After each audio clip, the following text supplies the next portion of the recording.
নরসিংদীর মাইয়া বিয়ে করে আসছি তার মানে এটা না যে সবসময় আপনাদেরকে রিচ ফুড খাবার দেখাবো। আমি নরসিংদীর আজকে একটা ট্রেডিশনাল খাবার আপনাদের সাথে শেয়ার করব, সেটা হলো লাউয়ের পাতা লাড়ার রেসিপি। এটা আমাদের নরসিংদীর মানুষরা আমরা অনেক বেশি পছন্দ করি। আপনারা মিষ্টি কুমড়ার পাতা, লাউয়ের পাতা বা চাল কুমড়ার পাতা যে কোনো পাতা ভালো করে বেছে নেবেন। বাছার পরে ভালো করে ধুয়ে একটা ঝাঁকার মধ্যে রেখে দিবেন যেন এক্সট্রা পানিটা ঝরে যায়। তারপরে একটা পাতিলের মধ্যে আমি এটাকে ভালো করে সেদ্ধ করে নিব। কোনো পানি দিব না, কারণ পাতা থেকে এমনিতেই পানি বের হয়।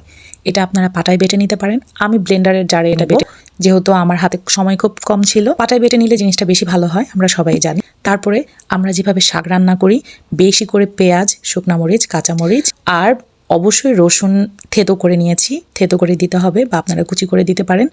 এটা ভালো করে লাল করে ভেজে নিয়ে এখানে যে লাউয়ের পাতাটা আমরা ব্লেন্ড করে নিয়েছিলাম সেটা এখানে ঢেলে দিব। স্বাদ মতো লবণ দিব। লবণটা অবশ্যই আপনারা প্রথমে অল্প দিবেন, কারণ লাউয়ের পাতাতে একটু লবণটা বেশি হয়ে যায়, এই জন্য অল্প একটু দিয়ে তারপর আপনারা চেক করে পরবর্তীতে আবার দিবেন।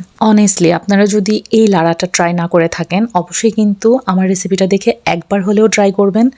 আপনার বাসার সবাই কিন্তু আপনার প্রশংসা করতে বাধ্য হবে। ভাজতে ভাজতে যখন ফ্রাই প্যান থেকে আপনাদের পানিটা শুকিয়ে যাবে আর পাতাটা কিন্তু উঠে আসবে চামচের সাহায্যে বা ছুন্নির সাহায্যে, তখন বুঝবেন যে আপনাদের এটা ভাজা হয়ে গেছে। অত বেশি ভাজার দরকার নাই যে একদম শুকনা করে ড্রাই হয়ে যাবে, এরকম না, একটু জুসি জুসি ভাব থাকবে। আর এটা ভালো করে ভেজে নিলে মজা, এটা আসলে আমি আপনাদেরকে বোঝাতে পারবো না। আমার বাসায় ছিল মুরগির মাংস, হাঁসের মাংস, বাট আমি যে শাকটা করেছি সবাই হাঁসের মাংস, মুরগির মাংস রেখে কিন্তু আমার এই ভর্তাটা দিয়ে ভাত খেয়েছে। এটা আমাদের বাসায় কিন্তু আমরা সবাই অনেক বেশি পছন্দ করি।